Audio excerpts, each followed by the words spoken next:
Estad pues firmes en la libertad con que Cristo nos hizo libres, y no estéis otra vez sujetos al yugo de esclavitud. Gálatas 5:1.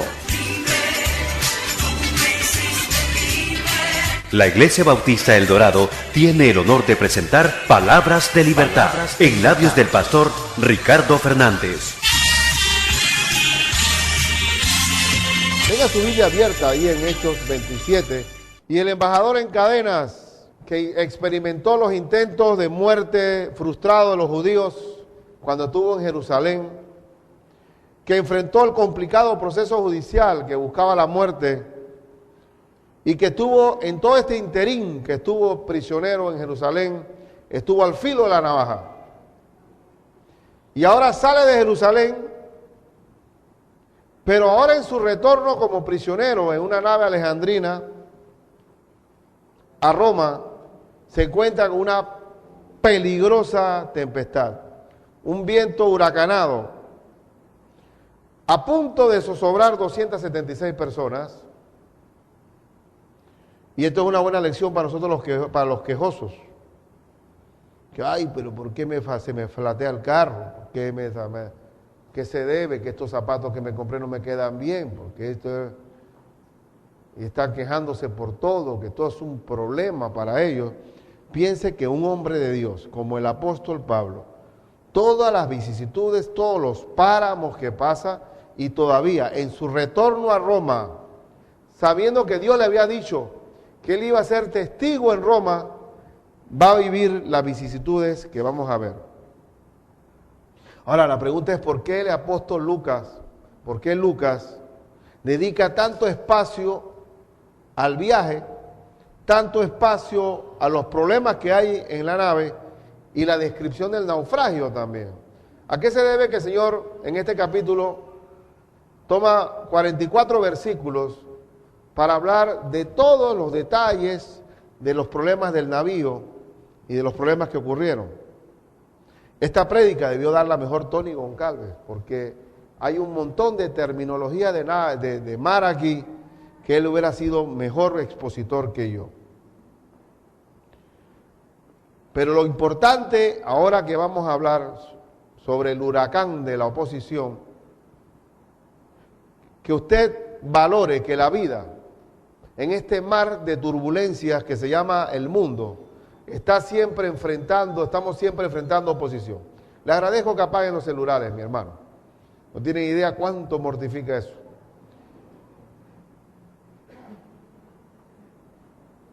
Y me acuerdo muy bien, una vez fuimos a la isla de San Miguel a predicar el evangelio allá, comenzando esta obra, y teníamos un yate de lujo para ir a la isla de San Miguel. Cualquiera pensó que íbamos nosotros de vacacionar en ese tremendo yate, que el Señor tiene sus recursos, en ese viaje misionero que tuvimos. Y se ha desatado una tempestad, que el mismo capitán que está, el piloto de la yate, dice que era de las pocas ocasiones en que se enfrentó tal adversidad. Y ese día todos vomitamos. Hubo intercambio de vómitos. Mi hermano Gabriel, recuerdo que pasó inclinado en el baño del yate, no orando, sino sacando todo lo que tenía. ¿Y saben qué? Cada vez que la iglesia va a llevar el evangelio, hay una oposición que se levanta. Se estaba llevando, ahí estaba el paladín de Dios, que iba hacia Roma, en su último periodo en esta tierra como testigo de Cristo, a concluir su ministerio, donde iba a morir decapitado posteriormente. Pero ahí se levanta un huracán enorme. Y nosotros llegamos ese día allá a San Miguel, totalmente traumatizados por esa tempestad que tuvimos, no comparable en lo absoluto con lo que Pablo vamos a experimentar en la lectura de estas citas bíblicas. Pero al regreso fue una olla. Cuando regresamos de aquel viaje, después de haber compartido, predicado en el parque, hablado con todos los niños y los adultos, regresamos, parecía un lago el regreso. Un lago. No había ningún tipo. Estábamos ahí, sí disfrutamos el regreso, pero la ida fue espantosa, fue totalmente espantosa. Así que en este capítulo, que vamos a tomarlo del versículo 6 al 44, en primer lugar, el consejo que vamos a aprender es que el mundo no oye el consejo de Dios. Vamos a ver el versículo 6 al 44. Dice: y hallando allí el centurión una nave alejandrina, y bendito sea Dios que todas las veces que aparece centurión en la Biblia, siendo un hombre de mando, es un hombre temeroso de Dios. Todas las veces que centurión aparece es favorablemente. Y en este caso el centurión es Julio, que permite que Pablo sea atendido por Aristarco y por Lucas y sus amigos dentro de la nave. Lo que indica que hubo un beneficio, una gracia de Dios en el apóstol. En una nave alejandrina, y cada vez que aparece Egipto, hermano, en la Biblia es malo. Alejandría, ¿dónde queda? En Egipto. De Egipto han venido manuscritos raros de la Biblia, corruptos, y había un padre de la fe en Egipto llamado Orígenes, padre de la fe, y fue el origen de muchas maldades. Ese Orígenes se castró para no tener problemas con el pecado del sexual. Y usted pone a ver los extremos que hubo en Alejandría. Pero esta nave es alejandrina, esta nave es egipcia, llevando trigo, porque Roma importaba trigo de Egipto. Desde el tiempo de José, el trigo abundaba en Egipto, y entonces los romanos eran importadores de trigo. Y dice la Escritura que zarpaba para Italia, nos embarcó en ella, navegando muchos días despacio y llegando a duras penas frente a Nido, porque nos impedía el viento. Navegamos a Sotavento de Creta, y tuve que buscar Sotavento y Barlovento y todo eso, porque para mí Sotavento, lo contrario a Barlovento. ¿Y qué Barlovento? Cuando el viento está dándole al parte del barco, así que íbamos con viento contrario. Sotavento es en contra del viento, frente a Salmón, y costeándola con dificultad, llegamos a un lugar que llaman Buenos Puertos, cerca del cual estaba la ciudad de Lasea. Y estos puertos efectivamente eran buenos, aunque sus condiciones ambientales no eran buenas. Y habiendo pasado mucho tiempo y siendo ya peligrosa la navegación, por haber pasado ya el ayuno, había una fiesta de expiación que celebraban los romanos allí, en el mundo griego, que no tenía que ver nada con cristianismo. Pablo los amonestaba diciéndoles: varones, veo que la navegación va a ser con perjuicio y mucha pérdida, no solo del cargamento y de la nave, sino también de nuestras personas. Aquí estamos viendo el consejo de Dios, el consejo en lo cual estamos. El creyente advierte del camino de muerte en que muchas veces andamos. Sin embargo, el versículo 11 dice: pero el centurión daba más crédito al piloto y al patrón de la nave que lo que Pablo decía. Y esto va a pasar siempre.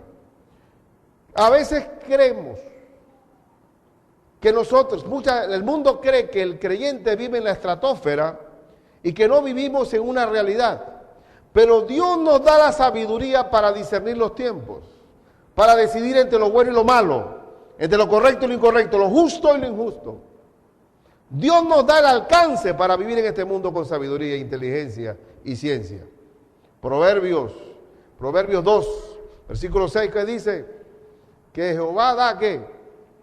Jehová da el conocimiento, y de su boca viene, de Jehová da la sabiduría, y de su boca viene el conocimiento y la inteligencia.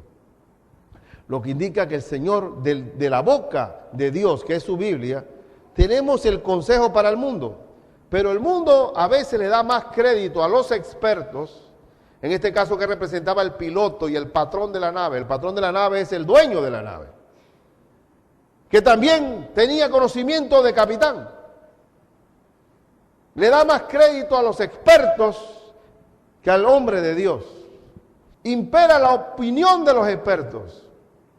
Y eso ocurre también con los jóvenes que no le dan el crédito a los padres y se van de la casa a experimentar mundo como el hijo pródigo, siguiendo, como dice el versículo 13, porque una de las cosas engañosas de que no le dieron crédito a Pablo era, dice que el verso 12 y 13, y siendo incómodo el puerto para invernar, se sentían incómodos en el puerto, en Buenos Puertos, la mayoría acordó zarpar también de allí, por si pudiese arribar a Fenice, puerto de Creta, que mira al noroeste y sudeste e invernar allí. ¡Qué detalles!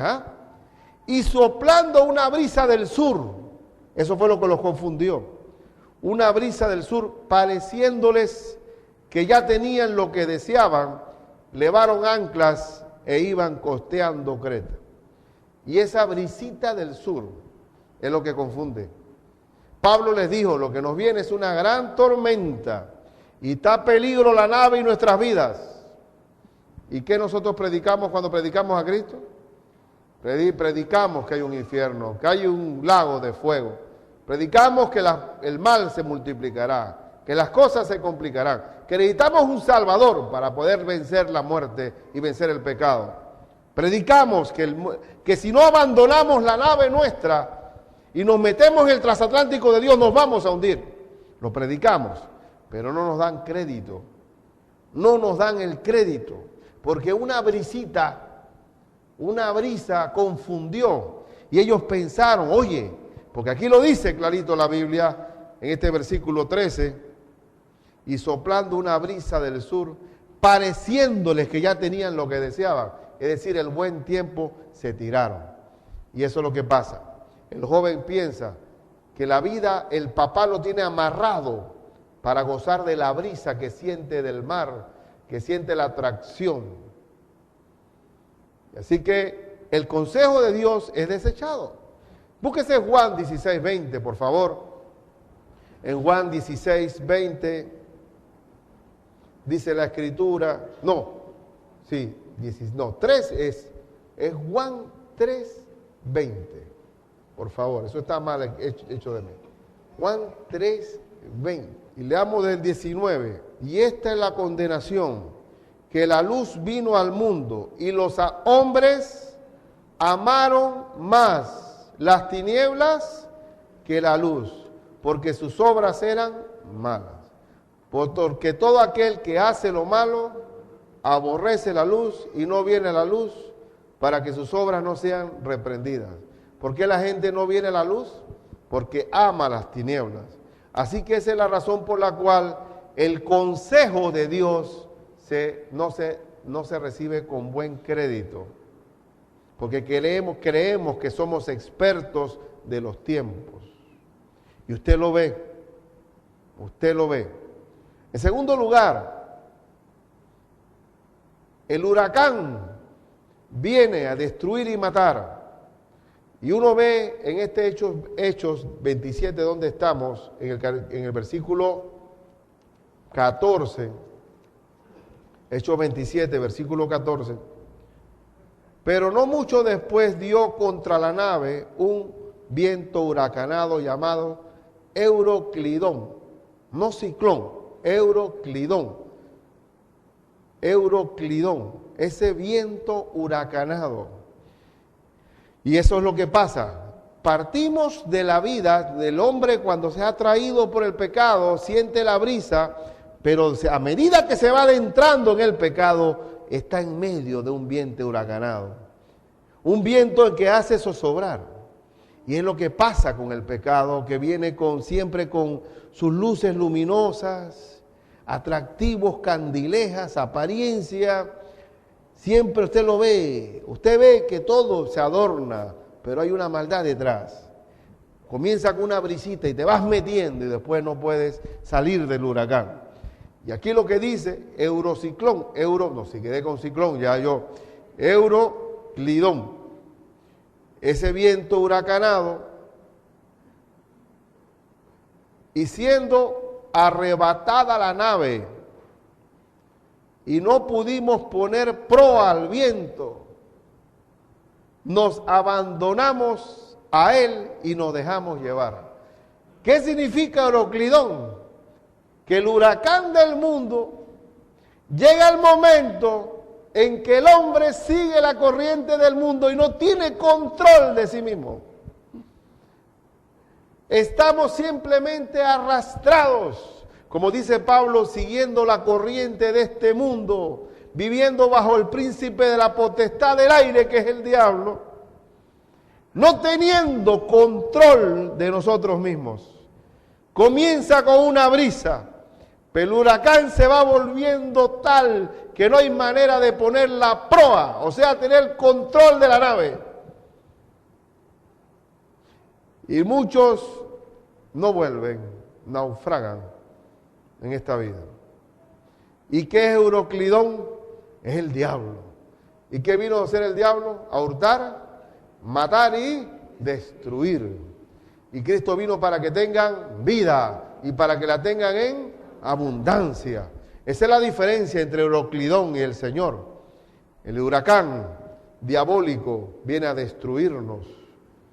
Y pasa, y siempre pasará, que el creyente, cuando se va con la brisita del mundo, viene totalmente, no despeinado, sino destruido de Euroclidón, el huracán, porque siento como una especie de espejismo que me viene el mundo. Hay algo rareza que no lo veo en la iglesia, y me voy detrás de ese espejismo, y viene el Euroclidón y nos atrapa. Muy comparable también Euroclidón con las vientres de doctrina, que dice el Señor que tenemos que crecer a la estatura del varón perfecto para no ser llevados por cualquier viento de doctrina, para que no seamos niños fluctuantes. ¿Y qué es el viento de doctrina?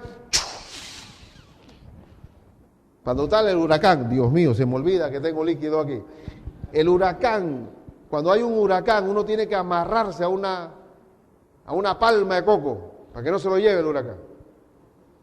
Y no hay forma, el viento de doctrina se lo llevan los bebés espirituales que no han crecido y quedan de repente envueltos en una herejía, en el huracán del Euroclidón. Y por eso que el diablo es un huracán que viene a hurtar, matar y destruir. Euroclidón. Y aquí dice el versículo, vamos a leer hasta el 20, ¿dónde hemos llegado? Y cuando Euroclidón está llevándonos por donde no queremos ir, abandonados a él y nos dejamos llevar, el verso 16 dice, y habiendo corrido a sotavento de una pequeña isla llamada Clauda, con dificultad pudimos recoger el esquife. ¿Y qué es el esquife? Esto es un asunto totalmente de navegación. El esquife es la nave auxiliar pequeña, que es una especie de bote salvavidas que va pegado a la nave principal atada, y dice que con dificultad el esquife pudieron recogerlo del arrastre con que llevaban ellos. Y una vez subido a bordo el esquife, usaron de refuerzos para ceñir la nave. Otra vez otro término, ceñir la nave. Ceñir la nave. ¿Y qué es ceñir? Hasta la fecha hay muchas naves que se ciñen. Dice que se pasa un cable por arriba de la cubierta, se pasa por debajo y se amarra, se ciñe duro para atar las tablas que no se zafen. Así que había que ceñirle, ponerle correa a la nave para que no se perdiera y no se desbaratara en el camino.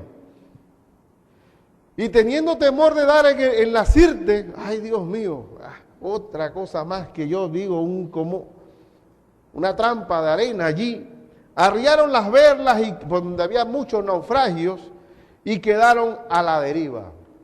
Hermanos, seguir al mundo es quedar a la deriva.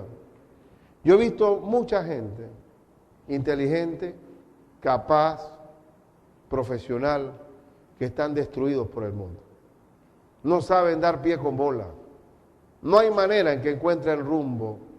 Y acuérdense que Proverbios dice que hay caminos que al hombre le parece derecho, pero es camino de muerte. Y van siguiendo su rumbo.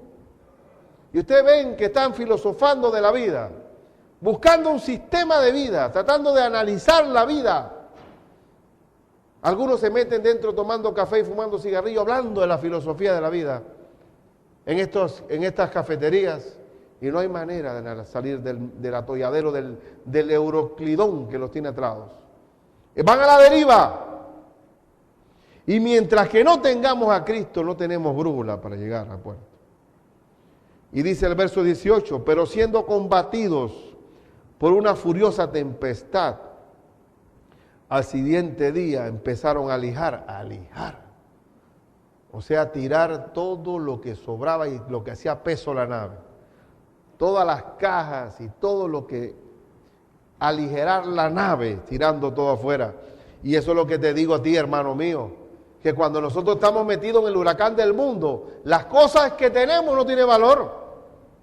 Te das cuenta que te has empeñado, inclusive has tenido créditos, te has endeudado por conseguir cosas, y resulta que estás en el huracán y de repente comienzas a hacer venta de patio porque tienes que salvar tu vida. Porque primero, antes que el vestido está la vida. Y usted ve cuando uno comienza el huracán, tiraron todo por la borda. Y al tercer día, verso 19, con nuestras propias manos arrojamos los aparejos de la nave. Que ya eso implicaba que no había control posterior para retornar, porque hasta los aparejos tuvieron que tirar para que no hubiera el naufragio. Y peor aún, el verso 20, miren la situación. Esto es mejor que el Titanic, la película. Esto es mejor porque el Titanic nada más fue la rajadura del iceberg y bueno, y unas 2 horas que hubo tiempo, pero hubo negligencia. Y el verso 20 dice, y no apareciendo ni sol ni estrellas por muchos días. Estaban metidos en total oscuridad. 20 días sin ver el sol y la luna, mareados. Si nosotros en esa horita que estuvimos yendo para la isla de San Miguel, vomitando,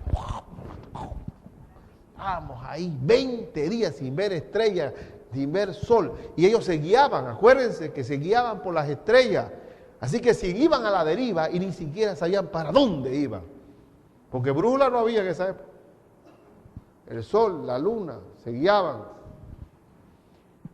Y dice, y no apareciendo ni sol ni luna por muchos días, y acosados por una tempestad no pequeña, ya habíamos perdido toda esperanza de salvarnos. Usted ve cuando dice la Biblia, ya habíamos perdido, si está hablándose en primera persona.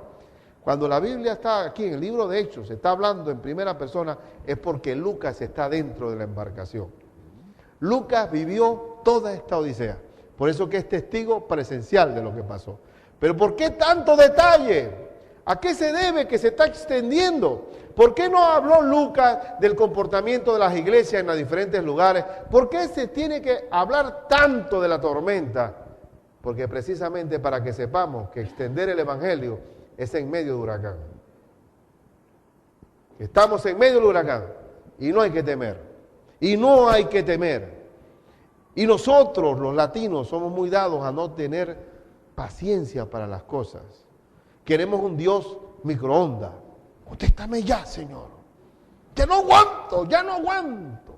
No hay paciencia. Estaba hablando con Melissa el viernes y me dice Melissa, es que nosotros los chinos queremos buscar seguridad y el negocio es una seguridad. Seguridad, para un panameño un negocio no es seguridad, es inseguridad. El panameño siente seguridad cuando hay un salario, un empleo. Pero para el chino eso es inseguridad. Pero no es inseguridad, Melissa. No, porque nosotros sabemos que vamos a pasar 2, 3, 5 años fregados, sufriendo, pero después tenemos seguridad, porque hemos madurado un negocio. Pero el otro no, el otro sí lo pueden despedir en cualquier momento. Entonces, ¿qué es lo que pasa? Queremos la seguridad, nos gusta la seguridad, pero no queremos saber de páramos, ni de tribulaciones. Y será por eso que poco se predica del naufragio de Pablo. Hasta yo mismo lo esquivé hace 2 domingos. Era un poco difícil de exponer, de tanto detalle. Pero ¿por qué Lucas está ampliándose? Porque tenemos que tener la mirada en el puerto final. Y que nadie conoce la quietud del puerto si no ha padecido la tempestad. Y tenemos que saber que la vida hay que tener paciencia. Y dice el libro de Santiago que tened por sumo gozo cuando os halléis en diversas pruebas, porque la prueba de vuestra fe produce paciencia. Y el Dios de la paciencia y el Dios de toda consolación.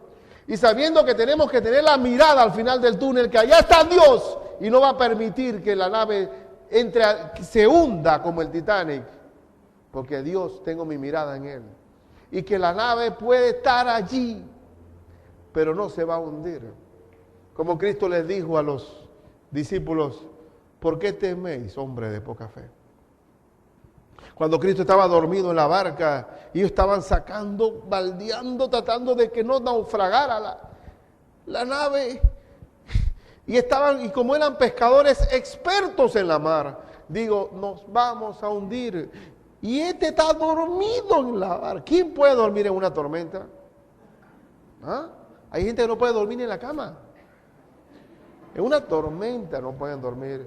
Está el Señor dormido en medio de la tormenta. En el cabezal del barco, que eso es un caballo brioso. El Señor dormido totalmente en la tormenta. Pedro, cuando estuvo el rescate del ángel, estaba dormido y al día siguiente lo iban a decapitar. Entonces la Biblia, Lucas, el apóstol, está enseñándonos una gran lección en torno a las tormentas de la vida. Y que cuando dijo el Señor a sus discípulos, pasemos a la otra orilla, es que vamos a llegar a la otra orilla. Y la meta era ellos hicieron la voluntad del Señor en tomar los remos, ponerse en la nave y cruzar, y de repente la tormenta, y le dice, Señor, ¿no tienes cuidado que perecemos? Y él se para. Sí, estaba dormido, estaba. Calla, enmudece. ¿Y qué pasó? Shh. Y la Biblia dice que hubo una gran bonanza. Entonces los discípulos dicen, ¿quién es este que hasta el mar y los vientos le obedecen? Y dice, ¿por qué temisteis? ¿Por qué fuisteis amedrentados? Hombres de poca fe. Entonces si estamos en la barca y vemos que el huracán Euroclidón nos quiere hundir, sabemos que el Señor no va a permitir que se hunda. Y no se va a hundir por los otros, sino por Pablo que estaba allí. Y porque él le dijo a Pablo, en Roma vas a dar testimonio de mí. En Roma.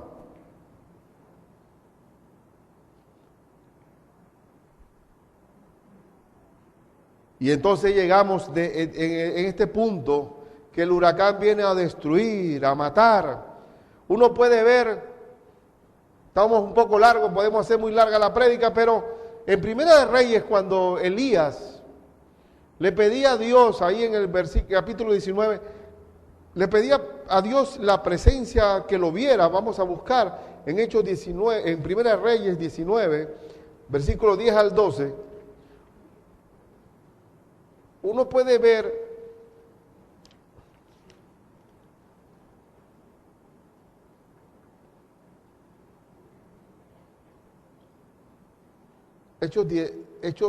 Primera de Reyes 19, no puede ser 19. Cuando Elías le pide la presencia del Señor que está en el silbo apacible, ahí es. ¿Dónde estoy yo? 19, muy bien. 19. ¿Ah? 19, 10. 19. 11. Muy bien. Él le dijo, sal fuera y ponte en el monte delante de Jehová, y aquí Jehová, ¿qué pasaba? Gracias, hermano mío. Y un grande y poderoso viento que rompía los montes, Euroclidón, y quebraba las peñas delante de Jehová. Pero Jehová no estaba en el viento. Pero Jehová no estaba en el viento, y tras el viento un terremoto. Pero Jehová no estaba en el terremoto. Y tras el terremoto un fuego. Pero Jehová no estaba en el fuego. Y tras el fuego un silbo apacible y delicado. Y cuando lo oyó Elías, cubrió su rostro con su mano y salió y se puso a la puerta de la cueva. Y he aquí vino a él una voz diciendo: ¿qué haces aquí, Elías? Dios no está en el terremoto, no está en ese viento recio, no está en el fuego. ¿Dónde está Dios? En el silbo apacible. ¿Qué indica esto? Que en los huracanes de la vida, ¿cómo yo sé que Dios está conmigo? Por la paz.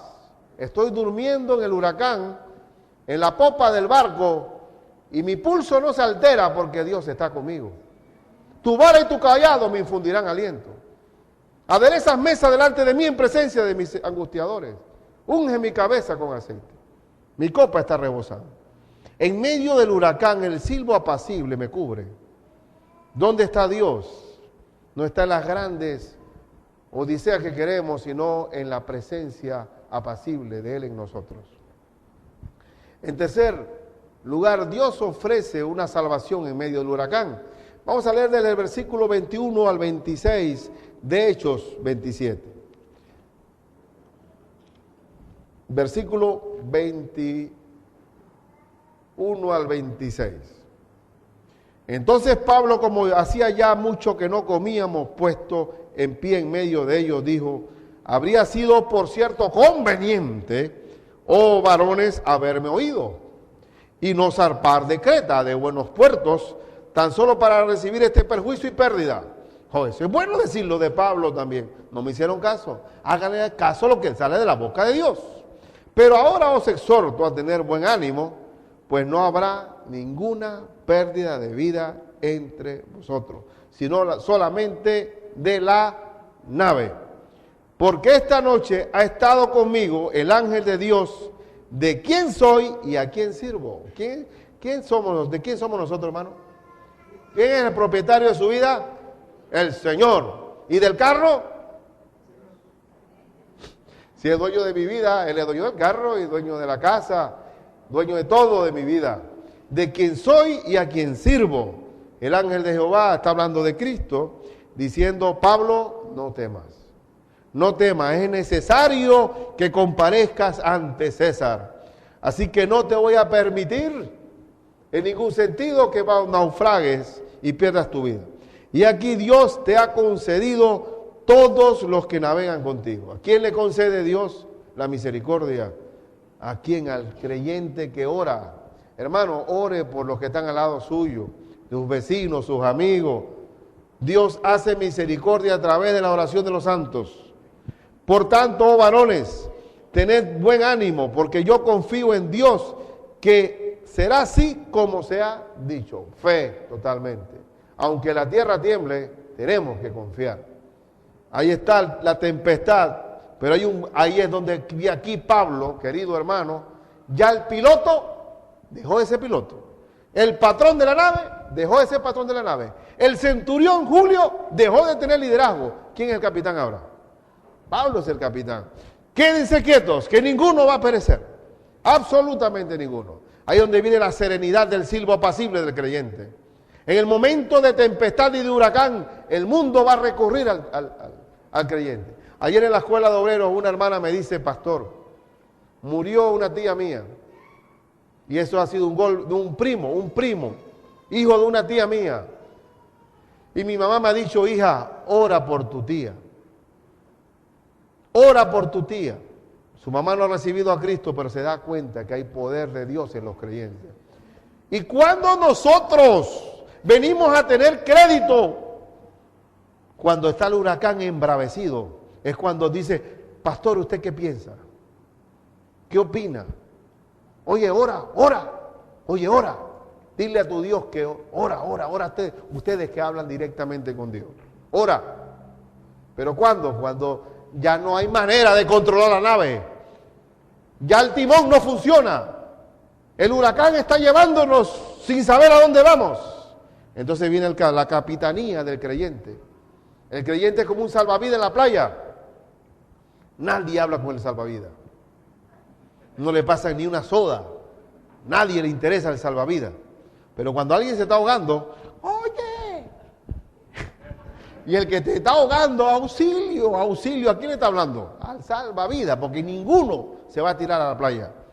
Y así es el creyente. Nadie le para bola. Es un tipo que no está en el ambiente de la fiesta. Es un aburrido. Estamos nosotros bailando acá y él está allá arriba. Pero al momento en que aparece un SIDA, aparece un cáncer, hasta ahí llegó la fiesta. Pero los otros van a seguir bailando, pero el que está allá, en el lío, va a mirar al salvavidas, que es el creyente. Y ahí es donde vamos a tener nosotros el liderazgo, y va a decir el capitán, y va a decir el piloto, y va a decir el patrón de la nave, te doy el mando. Te doy el mando. Desgraciadamente, queridos hermanos, tiene que haber eurociclones, euroclinones, ya se me olvidó cómo era la cosa, para poder que el hombre mire y diga, te doy la capitanía de la nave. Y eso fue lo que pasó. ¿Y dónde estábamos? En el versículo 26. Con todo, dice Pablo, es necesario que demos en alguna isla.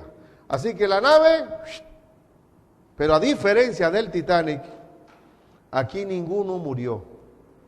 Absolutamente ninguno. Eran 276 personas. Bajas, 0. Es un milagro de Dios. Se hunde la nave y no hay una sola persona que sea ahogada. Así que tenemos en que Dios ofrece en medio del huracán la salvación.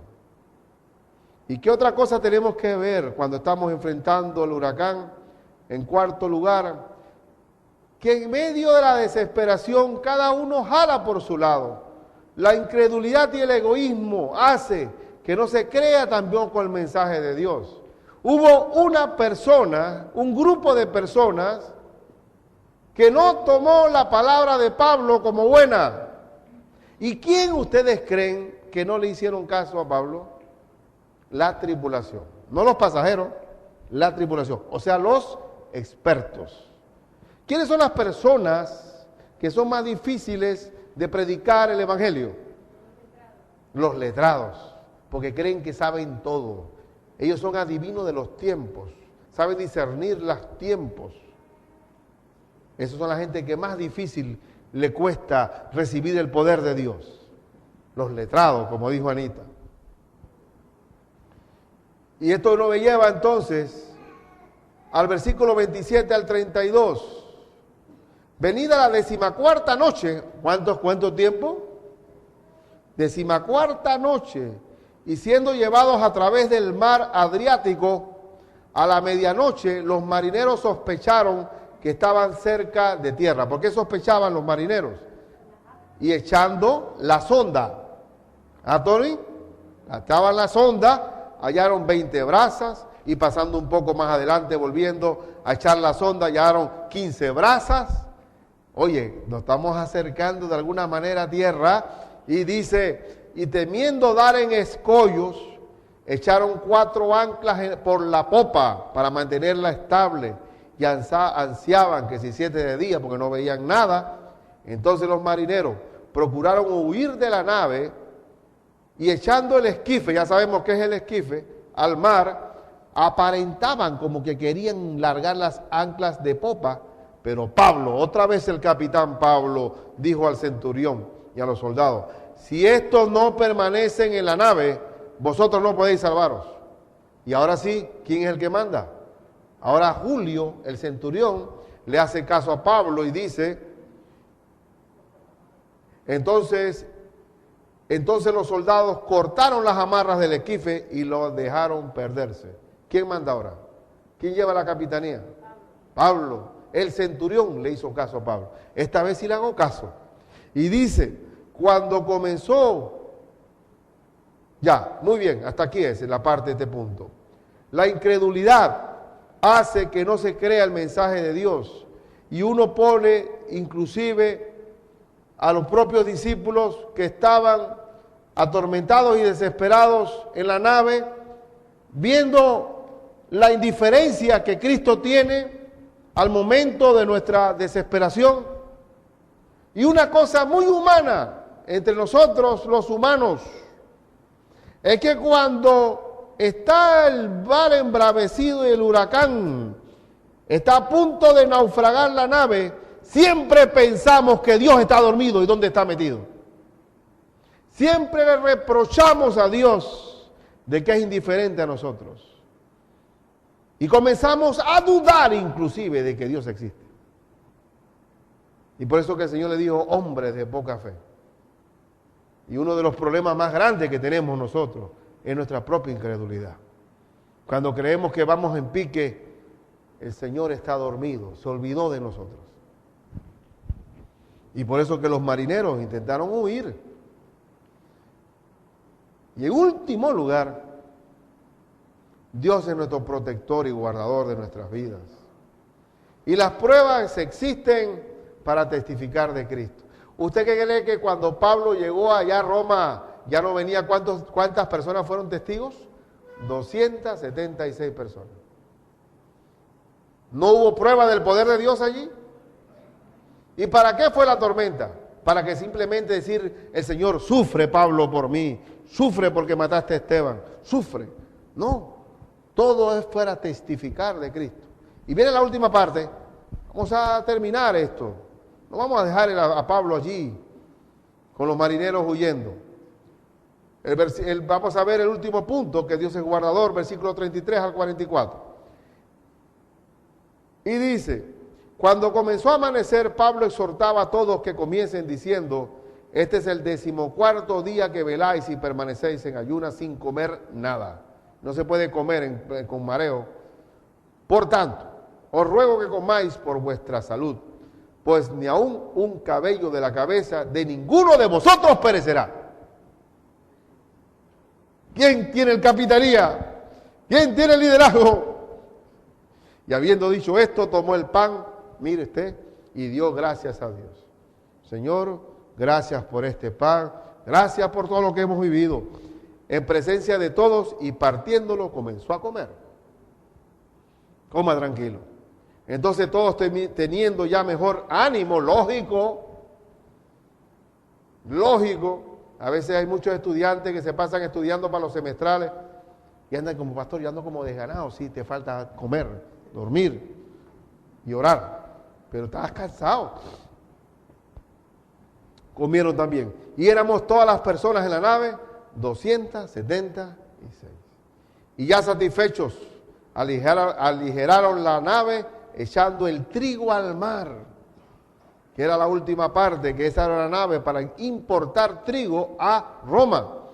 Cuando se hizo de día, no reconocían la tierra, pero veían una ensenada que tenía playa, en la que acordaron varar, si pudiesen, la nave.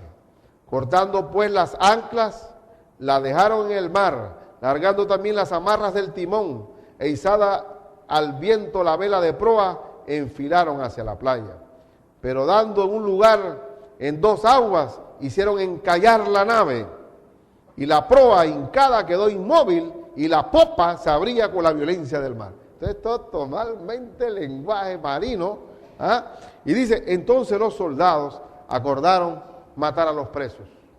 Miren, otra vez, la mano misericordiosa de Dios, para que ninguno se fugase nadando. Oiga, el sentido del deber que tienen esos soldados. ¿Se acuerdan del carcelero de Filipo? Se iba a matar porque pensaba que los presos habían huido. Y ahora estos no, dice, vamos a matarlo para que ninguno escape.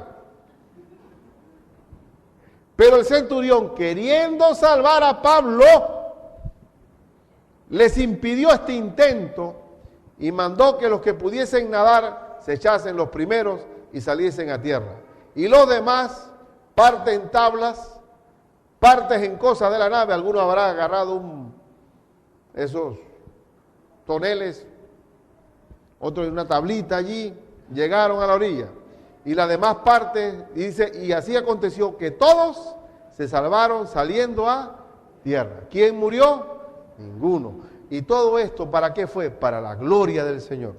Es posible que en la vida, el huracán, el diablo venga con huracanes en la vida, pero después que pasa la tormenta y vemos que Dios preservó nuestra vida, damos ¿qué?